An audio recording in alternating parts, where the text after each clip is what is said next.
आज हम बनाएंगे कुछ ऐसे केक्स जिनमें हम कोई भी मैदा, कोई चीनी या कोई दूध भी यूज़ नहीं करेंगे। पानी से बनेंगे ये केक्स और बहुत ही ज़्यादा सॉफ्ट और स्पॉन्जी बनते हैं ये। और साथ में इसमें आप कढ़ाई में, कुकर में, अवन में कैसे केक बेक कर सकते हैं, तीनों तरीके दिखाऊंगी मैं आपको। और अगर आपके पास मोल्ड है तो उसमें कैसे बनाएंगे, नहीं है तो स्टील की कटोरियों में, स्टील के बर्तनों में आप कैसे केक बनाएंगे, वो भी सारा तरीका शेयर करूंगी मैं। तो बहुत ही ज़्यादा यूज़फुल रेसिपी है, आप इसे एंड तक ज़रूर देखिएगा।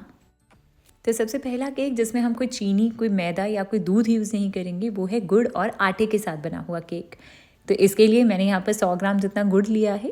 इसे हम इस तरह से छोटे टुकड़ों में कट कर लेंगे। आप इसकी जगह गुड़ का पाउडर यानी कि जैगरी पाउडर भी ले सकते हैं। और इस गुड़ में ना अब हम डाल देंगे आधा कप जितना गर्म पानी। तेज़ गर्म पानी डाल देना है और इसे बस मिक्स करके 5-10 मिनट के लिए एक साइड पर रख दो। इतने में ये जो गुड़ है ना, ये पानी में अच्छे से घुल जाएगा। अच्छा, अब इसके बाद थोड़ा सा मोल्ड के बारे में देख लेंगे। तो आज के इस केक को मैं तो इस तरीके की रेक्टेंगुलर केक टिन में बना रही हूँ। आप इसकी जगह कोई स्क्वायर केक टिन ले सकते हो, नहीं तो राउंड केक टिन ले लीजिए। कोई केक टिन नहीं है तो नॉर्मल कोई भी स्टील का डिब्बा, कटोरी, कटोरा कुछ भी रखा होगा तो उसमें भी आप ये सेम केक बना सकते हैं। और हाँ, इसकी जगह इस तरीके के डिस्पोजेबल एल्यूमिनियम मोल्ड्स मिल जाएंगे आपको, ये यूज़ कर सकते हैं। एल्यूमिनियम नहीं लेना है तो पेपर के मोल्ड्स भी मिल जाते हैं, अलग अलग शेप में, इस तरह के रेक्टेंगुलर या फिर राउंड शेप में भी मिल जाएंगे। आपके पास जो भी चीज़ अवेलेबल हो आप उसमें ये केक बना सकते हैं। आइए, जो डिस्पोजेबल वाले मोल्ड्स हैं ना, इसमें से तो आपको केक को डीमोल्ड करने की भी ज़रूरत नहीं है। अगर आप अपने साथ केक को कैरी करना चाहते हो ट्रैवलिंग में या केक को सेल करना चाहते हो तो बस डायरेक्टली इसे रैप करिए और इसे सेल कर सकते हैं। तो मैंने ये रेक्टेंगुलर केक टिन लिया, इसको ऑयल से अच्छे से ग्रीस किया और फिर इसमें बटर पेपर लगा के ग्रीस किया, तो हमारा ये मोल्ड तैयार हो गया है। इसके बाद ना अब इस वाले केक को मैं आपको कढ़ाई में बेक करके दिखाऊंगी और दूसरा वाला जो केक हम बनाएंगे उसे मैं आपको कुकर और अवन में आप कैसे केक बेक कर सकते हो वो सिखाऊंगी। तो कढ़ाई के लिए मोटे तले की कढ़ाई में बस नमक डाला और कोई स्टैंड या प्लेट को इस तरह से उल्टा करके रख दो और फिर इसे ऊपर से ढक के मीडियम फ्लेम के ऊपर 10 मिनट तक गर्म करना है। और इतने में अब ये जो गुड़ हमने घुलने के लिए रखा था, अब ये अच्छे से घुल गया है पानी में। और इतनी देर में पानी भी अब ठंडा होकर रूम टेम्परेचर पर आ गया है। तो अब ये जो गुड़ वाला पानी है ना, इसे हम एक बार छान लेंगे, क्योंकि गुड़ में ना काफ़ी बार मिट्टी वगैरह रहती है, थोड़ी इम्प्योरिटीज़ होती हैं, तो इसे एक बार छान लीजिएगा। तो एक दूसरे बोल में मैंने इसे छान लिया है। अब इस मिक्सचर में हम अपने बाकी के इंग्रेडिएंट्स ऐड कर देंगे। तो सबसे पहले इसमें जाएगा 1/4 कप जितना ऑयल। आप इसकी जगह सेम क्वांटिटी मेल्टेड बटर भी ले सकते हैं। अच्छा, साथ में फ्लेवर के लिए ना इस केक में मैं डाल रही हूँ 1 छोटा चम्मच जितना इलायची पाउडर। गुड़, इलायची और आटे का केक बहुत ज़्यादा टेस्टी लगता है, सबको बहुत पसंद आता है। इंडियन फ्लेवर्स वाला केक बनेगा, आप ट्राई करके देखिएगा। तो इन सारी चीज़ों को 30-40 सेकंड तक अच्छे से मिक्स कर लेना है, इवनली मिक्स होने तक। और अब इस बोल के ऊपर हम एक छन्नी रख लेंगे जिसमें हम डालेंगे 1 कप गेहूँ का आटा। मैं मैदा नहीं ले रही हूँ, मैं गेहूँ के आटे के साथ बना रही हूँ इसे। और साथ में मैं इसमें डाल रही हूँ 1/4 कप जितना मिल्क पाउडर। किसी भी ब्रांड का मिल्क पाउडर या डेयरी वाइटनर आप ले सकते हैं। और साथ में जाएगा 1 छोटा चम्मच जितना बेकिंग पाउडर, 1/4 छोटा चम्मच बेकिंग सोडा और साथ में 1 छोटे चम्मच जितना नमक डाल के ना अब हम इन सारे ड्राई इंग्रेडिएंट्स को छान लेंगे। छानने से ना इन ड्राई इंग्रेडिएंट्स में थोड़े से एयर भर जाएगी और हमारा केक एकदम सॉफ्ट स्पॉन्जी बनेगा। तो बस छानने के बाद अब हम इसे बिल्कुल हल्के हल्के हाथों से मिक्स करेंगे। अगर आपको लगे कि बैटर में लम्प्स बन रहे हैं तो आप विस्क ले सकते हो, बट बिल्कुल हल्के हाथों से एक ही डायरेक्शन में चलाइएगा इसे। अच्छा, अगर आपको लगे कि बैटर अभी थोड़ा सा गाढ़ा है तो आप इसकी कंसिस्टेंसी को एडजस्ट करने के लिए ना इसमें थोड़ा सा और पानी भी डाल सकते हैं। तो बस बैटर को मिक्स करने के बाद फाइनली हमारा ये बैटर तैयार हो गया है। इसकी कंसिस्टेंसी नॉर्मल रिबन जैसी फ्लोई रखनी है। और इसके बाद हम एंड में इस बैटर में जाएगा 1 छोटा चम्मच जितना विनेगर यानी कि सिरका। आप इसकी जगह सेम क्वांटिटी नींबू के रस की भी डाल सकते हैं। तो बस इसे भी एक बार मिक्स कर लेना है, सिर्फ तब तक जब तक कि सारी चीज़ें इवनली मिक्स हो जाएं। और साथ के साथ इस बैटर को हम डाल देंगे अपने इस ग्रीस किए हुए मोल्ड में। मोल्ड को अच्छे से टैप कर लेंगे ताकि जितने भी लार्ज एयर बबल्स हैं वो निकल जाएं। इसके बाद ना अब इसे थोड़ा सा मैं गार्निश कर रही हूँ, जिसके लिए मैंने यहाँ पर ये चॉप्ड आमंड्स और चॉप्ड पिस्ता डाला है इसके ऊपर। आप जैसे चाहो वैसे बना सकते हो, बट इस केक में ना आमंड और पिस्ता यानी कि ये थोड़े से ड्राई फ्रूट्स ना बहुत ज़्यादा टेस्टी लगते हैं। क्रंच भी ऐड करेंगे और टेस्ट भी एनहांस करेंगे। तो बस हमारा ये मोल्ड तैयार हो गया है और इतनी देर में कढ़ाई भी अब काफ़ी अच्छे से गर्म हो गई है। और अब इस मोल्ड को इसमें रख के हमें इसे ऊपर से ढककर लो मीडियम फ्लेम के ऊपर बेक करना है तकरीबन 35 से 40 मिनट तक। टाइमिंग्स थोड़ी सी आगे पीछे हो सकती हैं, 30 मिनट के बाद ज़रूर चेक करिएगा। और अवन के लिए प्री हीटेड अवन में 180 डिग्री पर बेक करना है 35 से 40 मिनट तक, या तब तक जब तक कि टूथपिक बिल्कुल क्लियर ना आ जाए। तो इस केक को रखे मुझे पूरे 35 मिनट हुए हैं। आप देख रहे हो कि केक कितना अच्छे से फूल गया है। एक बार सेंटर में टूथपिक को इंसर्ट करके चेक कर लेना है, टूथपिक भी बिल्कुल क्लियर है, इसका मतलब है कि केक अच्छे से बेक हुआ है। तो बस मोल्ड को अब हम निकाल कर एक रैक पर रख देंगे और इसे थोड़ी देर के लिए पहले ठंडा हो जाने देंगे, ढक कर रखिएगा और फिर मैं आपको डीमोल्ड करके दिखाती हूँ कि इसके अंदर का टेक्स्चर कैसा है। इतनी देर में अब हम अपना दूसरा केक बना लेंगे, जो कि है मेरा फेवरेट केक, डेट्स और वॉलनट का केक। तो इसके लिए मैंने यहाँ पर सबसे पहले ये डेट्स यानी कि खजूर ली है। इसका जो बीज है ना, इसे हम निकाल देंगे।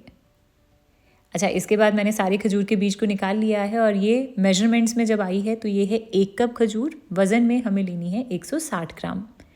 तो खजूर को अब हम एक बोल में डाल देंगे और इसे ना हम गर्म दूध में थोड़ी देर के लिए भिगो कर रखेंगे। तो आधा कप जितना मैंने यहाँ पर अच्छे से गर्म दूध लिया है, इसके साथ हम खजूर को ना आधे से पौने घंटे के लिए भिगो कर रख देंगे। इतने में ये थोड़ी सी सॉफ्ट हो जाएगी। अच्छा, ये वाला जो केक है ना, इसे मैं आपको कुकर और अवन दोनों में बनाकर दिखाऊंगी।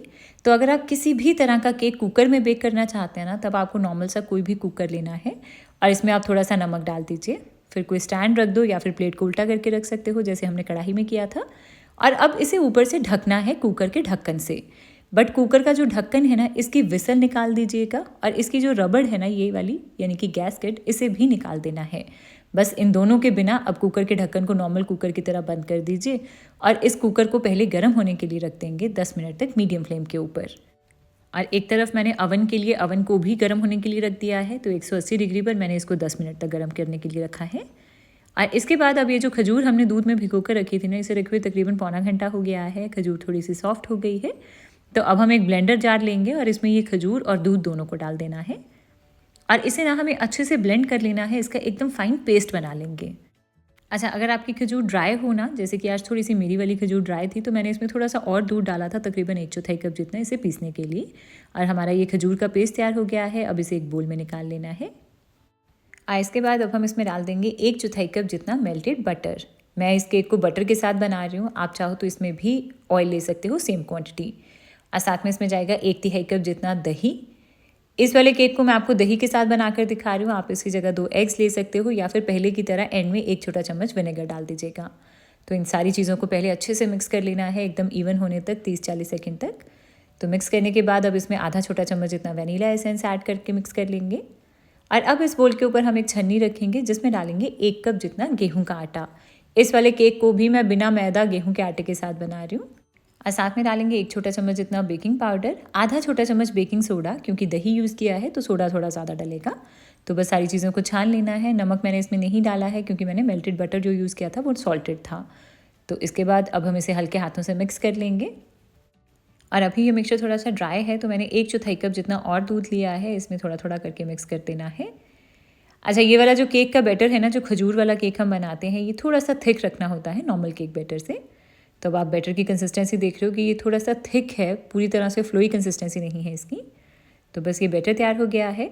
अब एंड में ना इस बैटर में मैं डाल रही हूँ थोड़ी सी बारीक कटी हुई खजूर यानी कि डेट्स। ऑप्शनल है, आप ड्राई फ्रूट्स डाल सकते हो, चोको चिप्स डाल सकते हो, जो भी आपको पसंद हो, या वॉलनट्स अंदर भी डाल सकते हो, बट मैं अंदर नहीं, बट इसके ऊपर डालूंगी। अच्छा, आज का ये वाला जो केक है ना, इसे मैं अब बेक करूँगी इन पेपर मोल्ड्स में। आप पहले की तरह एल्यूमिनियम या कोई स्टील का बर्तन ले सकते हो, बट मैं अब आपको पेपर मोल्ड्स में बेक करके दिखा रही हूँ। तो मैंने यहाँ पर ये राउंड शेप वाले पेपर मोल्ड्स लिए हैं, आप किसी भी शेप का यूज़ कर सकते हो। और इन पेपर मोल्ड्स को तो हमें ग्रीस करने तक की भी ज़रूरत नहीं है। तो इसमें बस हमें थोड़ा थोड़ा सा ये बैटर डालना है, इनको अच्छे से टैप कर लेना है। और इसके ऊपर ना अब मैं डाल रही हूँ थोड़े से चॉप्ड वॉलनट्स यानी कि अखरोट और डेट्स का कॉम्बिनेशन काफ़ी अच्छा लगता है। आप अपना मनपसंद कोई और ड्राई फ्रूट डाल सकते हो, चोको चिप्स ले सकते हो। तो बस हमारे ये मोल्ड तैयार हो गए हैं। अब सबसे पहले हम अपने मोल्ड को रखेंगे कुकर में बेक होने के लिए। तो ये कुकर भी अब अच्छे से गर्म हो गया है। मोल्ड को इसमें रख देना है। पेपर मोल्ड हो या एल्यूमिनियम मोल्ड हो, सेम तरीके से बनाना है। और इसके बाद कुकर के ढक्कन को बंद कर देना है। बट ध्यान रखिए कि विसल और गैस्केट नहीं है इसमें। और बिल्कुल लो मीडियम फ्लेम के ऊपर इस केक को बेक होने देंगे तकरीबन 25 से 30 मिनट तक, क्योंकि बैटर इसमें कम है तो इस वाले केक को बेक होने के लिए टाइम भी कम लगेगा। अच्छा, बाकी के मोल्ड्स को अब हम डालेंगे अवन में, बट उससे पहले ना मेरे पास थोड़ा सा बैटर अभी भी बच गया है, तो मैं आपको स्टील की कटोरी में भी बेक करके दिखाती हूँ इसे। तो मैंने यहाँ पर ये नॉर्मल सी स्टील की कटोरी को बस ऑयल से ग्रीस किया और इसमें डायरेक्टली ये बैटर डाल दिया है। तो हमारे ये मोल्ड तैयार हो गए हैं। अब मेरे पास वॉलनट्स नहीं है चॉप किए हुए, तो मैं इसको ऐसे ही बेक कर रही हूँ। आप चाहो तो इसमें भी वॉलनट्स डाल सकते हो। इसके बाद अब ये अवन भी काफ़ी अच्छे से गर्म हो गया है, तो इन मोल्ड्स को अब हम अपने अवन में रख देंगे। और इसे हमें प्री हीटेड ओवन में बेक करना है 180 डिग्री पर तकरीबन 20 से 25 मिनट तक। कटोरियों में बैटर कम है तो उसे टाइम भी कम लगेगा, उसे 15 से 20 मिनट लगेंगे, बट मोल्ड वाले बैटर में 20 से 25 मिनट लगेंगे। तो सबसे पहले हम चेक करेंगे अपने कुकर वाले केक को, जिसे रखे हुए मुझे तकरीबन 25 मिनट हुए हैं और आप देख रहे हो कि केक काफ़ी अच्छे से फूल गया है। टूथपिक भी इसमें अब बिल्कुल अच्छे से क्लियर आ रही है कि तो केक हमारा अच्छे से बेक हो गया है। तो बस मोल्ड को अब हम निकाल लेंगे और इसके बाद अब ये जो ओवन में रखी थी ना, जिसमें ये जो स्टील की कटोरी में क्योंकि बैटर कम था तो इसे रखे हुए अभी सिर्फ 15 मिनट ही हुए हैं और टूथपिक क्लियर आ रही है। इसका मतलब है कि ये वाला बैटर अच्छे से बेक हो गया है। तो कटोरियों को मैं निकाल कर रख रही हूँ और ये वाला जो बड़ा वाला पेपर मोल्ड वाला है इसे अभी 5 मिनट और बेक करेंगे। तो इसे भी रखे हुए तकरीबन 5 मिनट और हो गए हैं, तो टोटल 22 मिनट के लिए ही रखा था मैंने इसे और अब इसमें भी टूथपिक क्लियर आ रही है। तो अब हमारे ये सारे वॉलनट केक बन गए हैं। अब हम इन्हें अच्छे से ठंडा हो जाने देंगे, फिर मैं आपको डीमोल्ड करके दिखाऊंगी। तो सबसे पहले ये जो गुड़ और आटे के साथ हमने केक बनाया था ना, इसको हम डीमोल्ड कर लेंगे। तो एक बार चाकू से साइड्स को अलग कर लेना है और फिर किसी भी बोर्ड या प्लेट के ऊपर इसे उल्टा करके निकाल लो। केक बहुत ईजीली बाहर आ जाएगा। बटर पेपर भी हटा देंगे और अब आप केक का टेक्सचर देखिए, एकदम परफेक्ट जाली है इसमें, बहुत ज़्यादा सॉफ्ट और स्पॉन्जी है ये। आपको इस केक को खाने के बाद बिल्कुल भी पता नहीं लगेगा कि इसमें हमने कोई मैदा यूज़ नहीं किया है। गुड़ के साथ तो इसका फ्लेवर बहुत ही ज़्यादा बढ़ जाएगा और कोई दूध भी इसमें नहीं गया है, फिर भी ये बहुत ज़्यादा मॉइस्ट और एकदम सॉफ्ट और स्पॉन्जी बनता है। तो इस वाले केक को आप अपने मेन्यू में, आप अपनी रूटीन की डेली रूटीन में आप इसे ज़रूर ट्राई करिए। आपको ये बहुत ज़्यादा पसंद आएगा और काफ़ी ज़्यादा टेस्टी बनता है ये। अच्छा, ये वाले जो ड्राई केक्स हैं ना, ये आप अपने साथ ट्रैवलिंग में कैरी कर सकते हो या फिर अपने कस्टमर्स को भी सेल कर सकते हो। बस क्लिंग रैप में रैप करिए, ये सबको बहुत पसंद आते हैं। इसके बाद अब ये जो डेट्स और वॉलनट के साथ हमने केक बनाया था, इसे वैसे मैं आपको डीमोल्ड करके दिखा रही हूँ, बट ये वाले जो पेपर मोल्ड्स हैं ना, इसमें अगर आप ट्रैवलिंग में ले जा रहे हो या फिर कस्टमर को सेल कर रहे हो, तब आप बस सिर्फ एक क्लिंग रैप से इसे रैप कर दीजिए और आपका केक तैयार है। डीमोल्ड करने की भी ज़रूरत नहीं है, बट मैं आपको करके दिखा रही हूँ ताकि आपको इस केक के अंदर का टेक्स्चर दिख सके। तो बस इसके लिए आपको चाकू से भी अलग करने की ज़रूरत नहीं है, बस हल्का सा उल्टा करिए, साइड से पेपर को इस तरह से हटाइए और ये इजीली बाहर आ जाएंगे। वाओ, केक का टेक्सचर देख रहे हो आप, कितनी एकदम परफेक्ट जाली आई है इसमें, बहुत ही ज़्यादा अच्छे बनते हैं ये। तो अब कुकर, कढ़ाई या अवन हो या फिर मोल्ड हो या ना हो मोल्ड, स्टील की कटोरी हो, आप किसी में भी केक बना सकते हैं। मैंने सब तरीके आपके साथ शेयर कर दिए हैं। तो बनाइए इन केक्स को और रेसिपी पसंद आई हो तो चैनल को सब्सक्राइब ज़रूर करिएगा।